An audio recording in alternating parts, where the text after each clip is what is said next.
And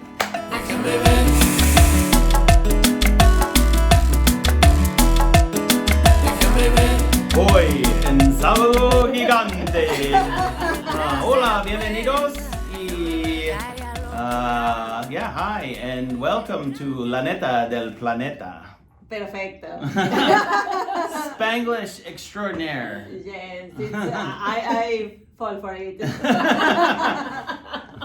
I was gonna say bienvenidos and welcome. It was good. It's Yeah. better. You are welcoming. Caminamos and let's walk. Let's walk.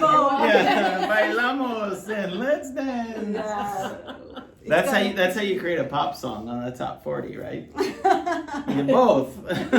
We can, it's maybe be too long, but let's see what happens. A ver qué pasa. Cool.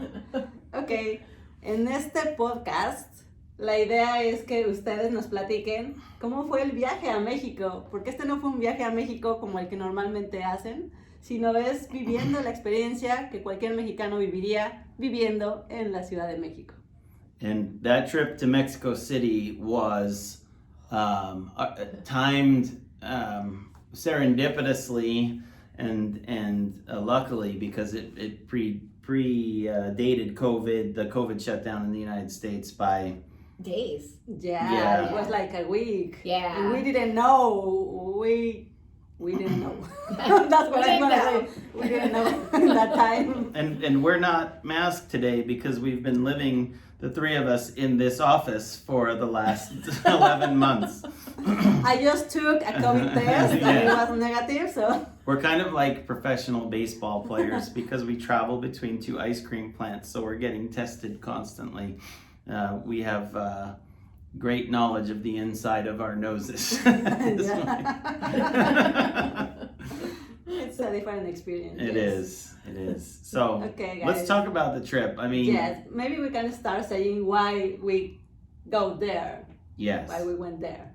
So in the first episode, we told you a bit about the origins of the Helados La Neta brand, and Nikki and I had spent a lot of time in our lives living in San Diego and buying day and weekend passes to drive across the border, and spent a significant amount of our time driving in and around the small communities in Baja California.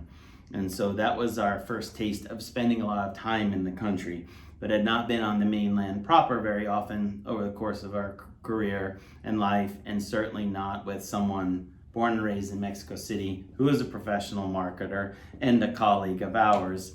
And so we had just created this brand, but we refused to release it until we brought the packaging and the vibe and basically validated that we had hit the soul of the brand by traveling in and around the Mexico City metro area. And so we put ourselves into Yvonne's hands, and we crammed 40 days into 4. Yeah, that's right. It was like a very quick trip because we wanted to see the most that we can in a very short time. But I think we accomplished it. Yes. I don't know what you think, but it was. Some days I had this headache, but at the end I was feeling happy. Took pills, and we can keep going on. Yeah. So we arrived midday. And instantly, hopped into a taxi and onto an Airbnb. So step one was don't stay in a hotel and don't be in a sort of insular international environment. We'll go stay in a neighborhood, get in an Airbnb. So we ended up finding this lovely Airbnb. I don't remember the name of the neighborhood. It was in the Mexico City, in downtown Mexico City. Estábamos cerca de la Plaza de Garibaldi, a un ladito de la Plaza de Garibaldi. Mm-hmm. And if you know Mexico City, you know this area is very big, it's very crowded, and you need to be very cautious because the good part of the city is at the edge of the bad part of the city where you don't want to be because it's not secure as the other. So it was like a challenge, not a challenge, but I needed to be very cautious with you guys. and let you on these areas that we were safe. You didn't know it, but you fooled us. You are here. We survived. Yeah. We made it, and I think we're all about experiencing the city through the lens of whatever was going to happen to us was going to happen. So we did not want, I think any of us didn't want a sanitized or overly safe experience. We wanted the real experience, and those moments of discomfort, I think, create a certain exhilaration, right? And you're like, life when it feels a little dangerous to me is awesome, right? And so let's talk about all the street food we ate. Speaking of dangerous. Yeah, and I think it wasn't the most dangerous that we tried. Actually, the street food was very good, okay, and I think your stomach were fine until we went to a chain restaurant at the end. That's right. Yeah, but we. I would say highlights of the trip is that we became absolutely entranced by tacos de suadero. Yeah, it's your favorite one? It is to this day my favorite, and short of I attempted to make them at home, but I think there's something to the vessel that they're cooked in, where the juices and the fat sort of pool around the outside of this sombrero looking cooking vessel. And in French parlance, as a culinary professional, when you cook something in its own fat, it's called confit. So effectively, it's kind of like, I don't know exactly where the cuts are from, but I suspect it's somewhere like between the short rib and the brisket, like it should be, right. Yeah, It's some kind of it's the belly of the beast, right? And each of the different places that did the tacos kind of had a different twist to the way. That's right. The way that they decided the meat was done and ready. Some hyper chopped it, to some it was more defined pieces. But regardless, if you like Texas brisket and have had Texas barbecue, minus all the fussy rub, yes, the purest expression of slow cooked beef I've ever had in my life. And now I'm hungry and want to end the podcast. I know, I'm thinking, I wonder if we could stop and get some tacos on the way home. That would be good.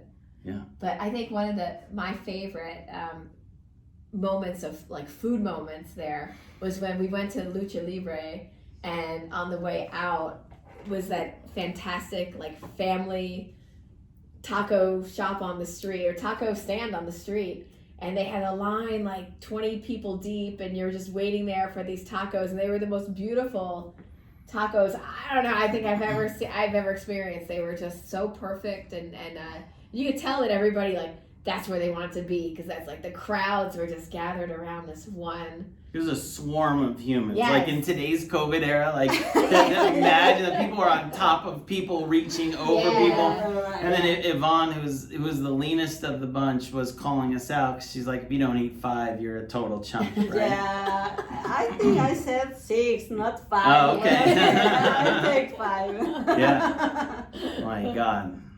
That was wonderful. The other thing I marveled at when we did go to Lucha Libre was, there's a certain sense to, I think, from an American looking at Mexico, that it's silly, but it felt more like the vibe of cosplay.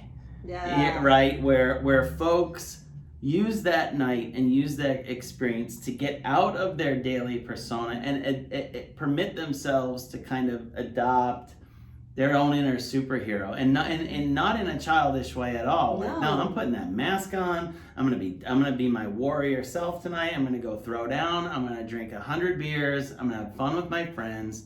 Pure laughter. But it wasn't childish. No. In the U.S., the professional wrestling has this kind of family manufactured veneer to it. There it was kind of edgy. Oh, it was so edgy. Back in the time, those were the Mexican heroes. There are a lot of old movies from El Santo, from Blue Demon, and they were the heroes that rescue people from the mummy, from Dracula, from aliens, from that kind of Oh, that's stuff. cool. Yeah, it's very cool, and it's very from the Mexican culture. Yeah. And I remember when I was a kid, I think all of the kids, we have this small figures of the luchadores, and that's what you play with, and you found them on all of the markets. They sell it on the streets, so it was kind of, yeah, the luchadores are a thing, and you know it's an spectacle, but at the end it's so cool. It was super cool. Like that would be a thing that I would do once a month if I lived there. Yeah, agreed. You know, I remember having the michelada there, but it was made in such a unique way with this like overly food colored like tamarind paste with the chilies through it. But it was so much on it, it just dripped down your arm. So you're sitting there with this giant beer and tamarind paste with red dye running down your arm like you're bleeding to death. Yeah. You know, licking the side of the cup. That's the way a michelada in Mexico should be. Yeah. In every place. Not only in awesome. Lucha Libre, in every place. In small towns, in big concerts. That's the way a michelada should be. I like it. I've seen such these finessed, like bougie, you know, restaurants run by very talented Mexican chefs, and you know they probably don't want to get stains on their tablecloth. But I mean, it's like these delicate little flowers. This thing was like, let's go. You're licking your arm. Wild, yeah. That was wild. Love it. That's cool. All right, so then we did Tenochtitlan. Tenochtitlan. And then I hope, you know, I had mixed feelings about taking photos of Helados La Neta in that context. In Teotihuacan. In Teotihuacan, right. And but then it just felt right because there was this sort of blend of history and like super cheesy vendor culture. I love him. Running around, and right, the hybrid of, you know, this is, you know, 1,000+ years old, and we're selling trinkets. Yeah. Like the juxtaposition that it is still, or is today overtly a tourist destination, still adds a kind of kitsch and cool to it. Like people go to Disney World to just go be silly and have fun. Sure. And I like those moments in life where the line is blurred a little bit.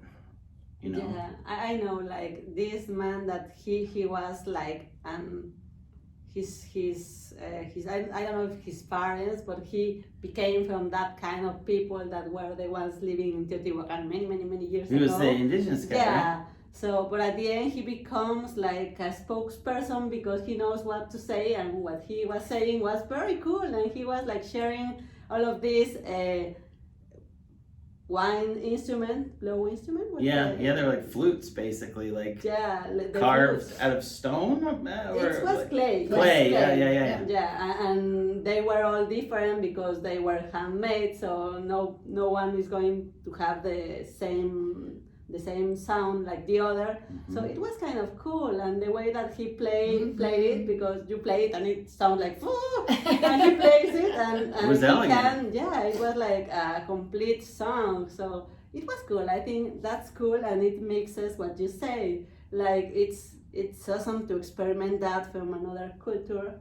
Even if it's your culture, it's cool to experiment that because you don't have the opportunity to do that in a daily basis. Mm-hmm. And that they are like very willing to share that with you. I think that it's also cool because he told us that he wanted to preserve like the traditions and all of this kind of stuff that was from his past. And to stand out there in the blazing sun all day, every day, to do that, he was the real deal. I mean, that was amazing. And so, you know, I guess we felt like it would be fun to say, you know, we're with this brand taking a look at everything from the ancient history all the way through the super slick urban vibe of the coolest areas of Mexico City. We went to Xochimilco. Yeah, Xochimilco.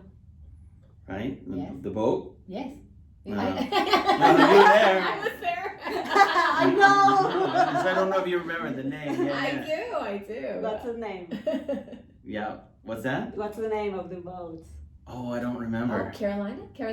That's right. Well, that's the name. That was our boat. That was our boat. The trajineras. They call it trajineras. Trajineras. Yeah. Cool. That was a fascinating time, and we got off, and there was like an apiary there where they sold all those pollen products, the little bee and honey people, but they also had this sort of medicine person way about them, right? So they had all these. I've got this thing called apis that you use for sore muscles that we bought there. We did pay some folks that were playing the xylophones? But they're no, It's a marimba. Yeah. Right, that's right. And that was cool too. although I did hear La Bamba like 700 times. I know. These families just tune it out. But what I loved about the boat name again? Trajinera. Trajineras was the way that extended families spent time together in that large communal table down the center and really focused on one another, and how few opportunities we have that kind of thing in life. I think if my mother could get the family together and always put us on a boat in a communal table with no other distractions, it would make my mother much happier than everybody on their phone and devices. It really takes you away from the noise of today's world. And the three of us on the boat, we get to know each other a lot better. Yeah. Because time slowed down. Oh, it sure did. It sure did. And then when we went to the Pulquería, and that was badass. So cool. That place was, to me, it evoked a lot of the vibe of what CBGB's was like in New York City back in the late 80s, early 90s. It was just this like very indie rock and roll energy, both in the look of the place but also the people. And I'd never been in a place, but clearly there are no fire hazard regulations in Mexico. There were 17,000 people in 10 square feet. I mean, it was awesome. People on top of people, very communal. Yeah, in Mexico City we have a little problem about space and people are in there, but you are totally right. But you could feel the heartbeat of the people next to you in a way that you don't in other places in the world. There's like, there are places that are crowded, right? For sure. Tokyo is crowded, right? Beijing is crowded. When Mexico City is crowded and you're in a social space, it's not just tight, it's tight and intimate and fun and vibrant and fully alive. Like that place, it changed me. Like, you know, I remember, excuse me for not knowing, but Panteon Rococo was on, and it hit me because I like music with horns, right? So I was like trying to catch my phone through the smoke and the pulque and the sweat. The haze. And oh my God. Sweat from the other one. We drank a lot. I know. But we were close to the Airbnb. And that's true. We were going to drive, so we were safe. We were safe. You know what I thought was an interesting life experience is, correct me if I'm wrong, but I think the gentleman that we met there that made those beautiful pieces of jewelry that he gave to you had never been to Mexico City either. He was from Baja. He's from Baja, but he used to be there to visit his family there. Okay. So it wasn't his first time. Okay. When he go to Mexico City, he uses to go to Pulquería because of the environment. The girls, I think. I don't think. I don't think that Pulquería is a place that you go to pick up girls. But just to go and to just mix. And as you said, it's crowded and you can be in a crowded space and feel alone. Mm-hmm. But I think in a Pulquería you don't feel alone. You feel like you are with someone sharing like the same feeling. And the other interesting experience that we had at the second Pulquería that we went to was a gentleman that I thought was part of your social group when we finally arrived. And it turned out to be a guy who was super high on mushrooms. And he occupied most of my time, and you guys thought I had made a friend, and I thought he was one of your friends. And he commandeered like an hour of my time telling me the history of like the Mexican spirit while spittling all over my face with passion in his voice, pointing at things on the wall that were clearly not there. It was passion getting materialized to you. So that happened. And I think about this all like now post-COVID, and I'm like, Yeah, whoa. I know. And then here we are in the Pulquería, like drinking with people we don't I know. know, and it was just a Breathing couple of on each weeks other. before Yeah. everything shut down Yes, here. Yeah, yes. it was crazy. And what I loved about the Pulquería was that you made a great point of saying, like, sometimes you can be alone in a big crowd and feel alone. And this, like, you could go in by yourself and make friends with everybody there, and they're so welcoming and so fun. I think about in the U.S. when you travel, like, how often do you talk to somebody across the table from you that you don't know? Like, Or it's just like a quick talk, like Yeah. just oh, how you doing? Good, Yeah. good. Like these people were like, we sat down with lawyers, we sat down with, business people, we sat down with guys that are just coming to work off the street. And it was just like this communal vibe. Yeah. It didn't matter who you were or where you were from in Yeah. that room, and those moments are few and far between in your life where everything is level and Yeah. and pure humanity. Yeah. So congratulations to that place for pulling it off, because it's probably not every pulqueria, but that particular one just felt like a come one come all kind of experience. Yeah. We ate a lot. Yes. Not as much as we should, but yes. Yeah. Well, that's Yeah, you told me I amazing. let you down with Yeah, you didn't have the time to take the pozole, and Oh yeah. you didn't take the tamales, right?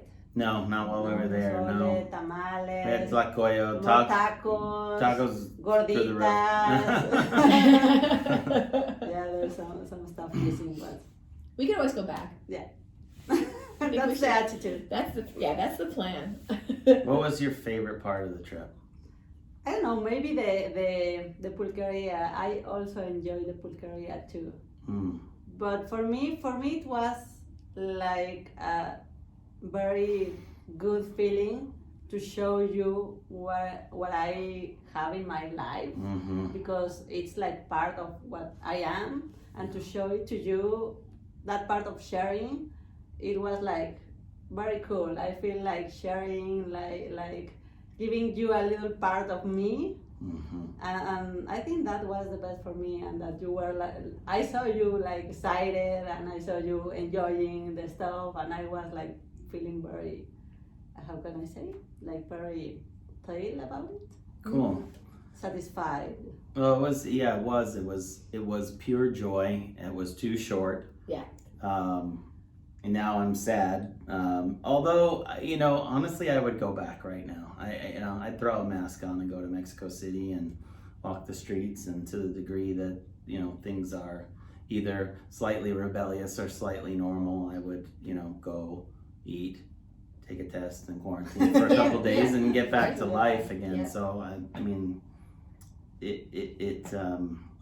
for some reason, the moment on the last morning when we had atole in the street rings home as just like this very comforting finale Mm-hmm. to the experience. And I don't know why. I know it was just an ordinary street vendor but there was something about the texture, the warmth, the flavor, and like I don't know, there's a utility to Mexican food, right? This is here to nourish you, but there's also always this like pride and artistry about it that I don't necessarily experience everywhere in the world. Like the combination of soul and technique and ingredients from my culinary travels only peak like that in Mexico or in Thailand. And nowhere else do I feel that food is anywhere near as like whole, complete, As right? you said, it's comforting, and it's like if you are in Mexico living there, you will want to have like the tamal and the atole to start your day, and it's like this warm feeling of It's like Mexico said, "Thanks for coming. We really love you. Come back soon." That's like it was whispering to me. Yeah, I thought that was fantastic. How about you? What was your favorite moment? My favorite moment was probably, I enjoyed hanging with your parents. Yeah. and the that big outdoor, beer garden, and your parents were so cool and welcoming, and I like the fact that I don't speak Spanish, but everyone was trying to have me practice, and then they would also want to practice their English with me. So it was a really nice. Every time we sat down somewhere, I'd be like, "Oh, come on, let's speak Spanish," and then they would start, and then they go, "Okay, let's change it." We're tired of you. It's too much on my brain, but I love just spending time with your parents, and then you were such a great host, and you had so much history and so much to share about everything that we were doing, so that nothing felt like just a skim. Everything felt like we went deep everywhere we went, and that was so meaningful. And we had so much, the photos, the videos, things like that to use as content, use to inspire. It was just really beautiful, and I felt like we created something legitimate, and we verified it, and I thought that was cool. I agree. My parents were so happy too, and as you say, they are not very good English speakers. So they were really doing an effort. So it was like cool, everybody trying to really connect and to share. Yeah, that was a good moment. Yeah. Awesome. Also, I would say Coyoacán. I also enjoy Coyoacán because of the vibe of the place, all of the. That's right. You can have a lot to see, a lot to eat. There's a lot to do there, and also when I was a kid, my parents used to take me there for to having that ice an cream place you said. Yeah. So it also gave a lot of memories to me, bring back memories to me. So it was like I feel it more mine than some other places. Yeah, I had a good time, and I wish I would have gone to Coyoacán hungrier. Yeah. Because you could have really boom, boom, boom, and tasted a lot, but you tried to kill us. Yeah. and I love that you love this provecho thing that we used to do in Mexico when you are eating and you say to the other people when you are leaving like provecho. They say to you provecho. Oh, and I loved eating. We ate the bugs. We had the no, it was scorpions. Scorpions. Yeah. We ate the scorpions. Yeah, but so I got roped into having. Let's tell the real story. Yeah, tell the real story. So, one who is not initiated to eating a scorpion might be a little nervous. Yeah. And so, my presumption, the way that you were framing yourself, was that this is no big deal. But it turns out that it's kind of a big deal. And that was a first for me. Yeah, I know. And you kind of faded into the woodwork. And so I did it. Yeah. And I actually quite enjoyed it, right? So like from a culinary perspective, it was crispy. It had the chile on it. It was tons of lemon. Like it could have been, a crunchy anything. And it didn't matter, right? It was fine. It was not alarming. In shape, though, you're like, I am putting this scary creature in my mouth. Yeah. And it was mezcal with that, right? It was mezcal. So it was particularly good mezcal. It wasn't like too hard for the throat. Yeah, it was a good mezcal. Yes, it was very lovely, and so I did it, and you guys all looking at me like this. Like he did it. And then I said, "You guys do it too." You're like, "No, tomorrow." He said, "We'll do it tomorrow. We'll come back." So I was intentional about bringing them back tomorrow. Though I kept them at their word. But you would do it again, right? Yeah, I would. Yeah. It wasn't. Yeah, I was surprised that it wasn't. Yeah. It wasn't bad really. It wasn't as good as I expected it to be. Right. There were two other magnificent experiences in that mercado. Oh. One was the espresso man, the coffee man. Yes. That was exquisite. Yes. And then the other was the lovely women who had chingon. Yeah, and we had the seafood. We had aguachile. Yeah, yes. I don't remember what else we had. But I think we have tacos gobernador and I don't remember what else. They were cooking octopus, but it wasn't ready in time for us to try. We were off to the races. Oh, and then there was that breakfast sandwich we had at the other stall. Pambazo. Oh. My God, that was... Pambazo de papas con chorizo. Oh my God. God. That was crazy good. Yeah. Yeah. Food from markets are very authentic and delicious and cheap. Yes. It's the best food. It was really beautiful. Well, thank you for being the steward of this brand and for sharing your country with us and building something really meaningful. This is the start of something. La neta. Yeah, thank you to you for loving it, for loving the Mexican culture, flavors, people, and for doing it because I could find it. I'm there with you. So thank you as well. For sure. No, I think the journey's just started, so I think Yeah. we'll keep journeying. It's fun. Yeah, and leave comments if there are other food products that you want us to explore and put on shelf. Put them in the comments below. Cualquier cosa que se les ocurra, que quieran que hagamos, por favor, comentarios. Nos encantaría traer la comida que les gusta también para acá. Que sientan un poco de México también aquí. Thank you so much. Thanks for listening and watching. Déjame ver